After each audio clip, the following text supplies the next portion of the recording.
Hello guys, welcome to YouTube channel The Civil Banda. आज की इस वीडियो में हम सीखेंगे कि कोई कंपोजिट बार हमारे पास है, मान लो कॉपर और स्टील की है।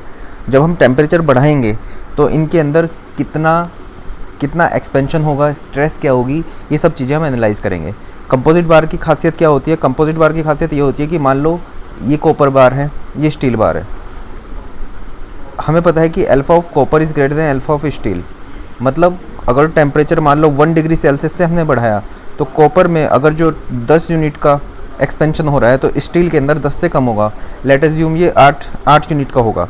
मतलब अल्फ़ा ऑफ कॉपर, अल्फ़ा जिसका ज़्यादा होगा उसके अंदर सेम टेम्परेचर पे एक्सपेंशन उसमें ज़्यादा होगा।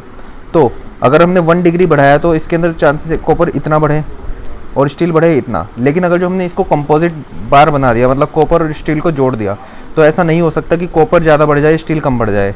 हमें बढ़ाना होगा, जब 1 डिग्री बढ़ेगा तो ये बढ़ेगा पूरा इतना, दोनों एक साथ। तो अब यहाँ पे डाउट ये आता है कि अगर कॉपर ये है, स्टील ये है, ये ऊपर नीचे लगे हुए हैं, तो 1 डिग्री बढ़ाए हुए कॉपर को तो ज़्यादा बढ़ना था लेकिन वो बढ़ा इतना। ऐसे ही स्टील को कम बढ़ना था, वो बढ़ा इतना।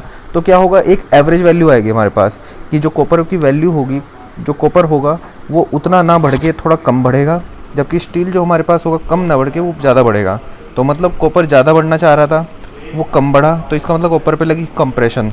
ऐसे ही स्टील कम बढ़ना चाह रहा था, अब वो बढ़ गया ज़्यादा, तो इसे लगी टेंशन। तो ये तो क्वालिटेटिवली हमने देख लिया कि कितना, कौन बढ़ेगा कौन घटेगा।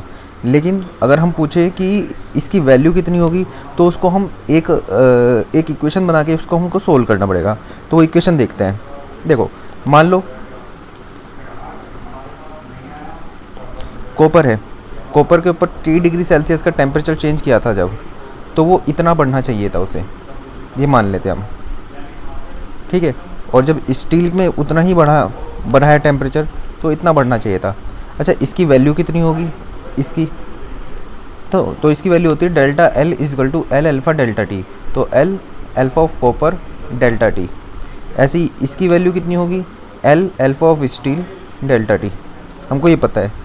लेकिन एट लास्ट क्या हुआ कि कॉपर जो था, कॉपर एट लास्ट इतना बढ़ा और स्टील भी इतना बढ़ा। तो मतलब कंपोजिट बार है तो एट लास्ट तो उनकी जो फाइनल एक स्टेज होगी वो इतनी होगी।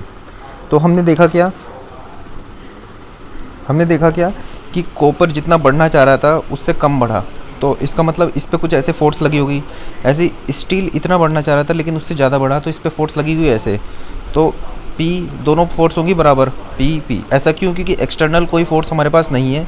तो अगर जो यहाँ पे पी फोर्स लगी तो यहाँ पे भी पी ही लगनी पड़ेगी, ठीक है, फोर्स को बैलेंस कराने के लिए, क्योंकि ये इक्विलिब्रियम में है, ठीक है।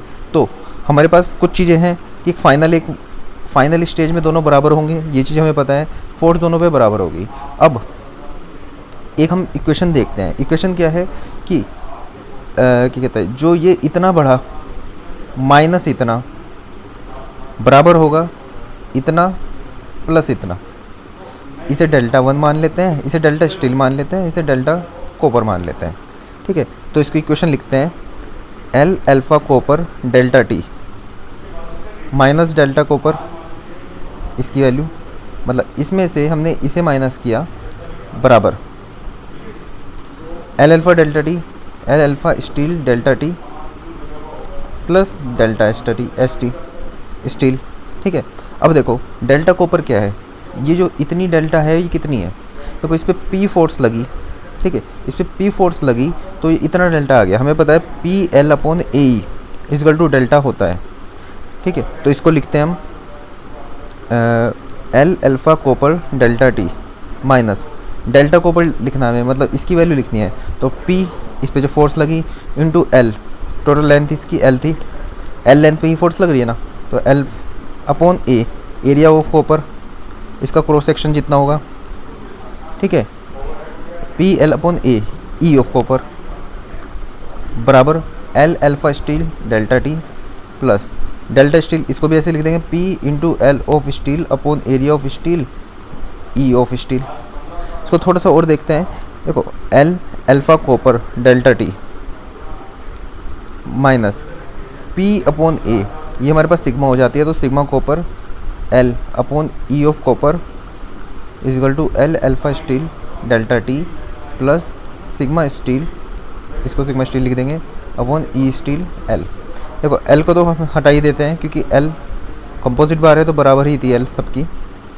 तो हमारे पास आ जाएगा अल्फ़ा ऑफ कॉपर, इसको हम रीअरेंज कर लें तो अल्फ़ा कॉपर इधर जाएगा ये minus alpha steel delta T equal to sigma steel upon E S plus sigma copper upon E copper.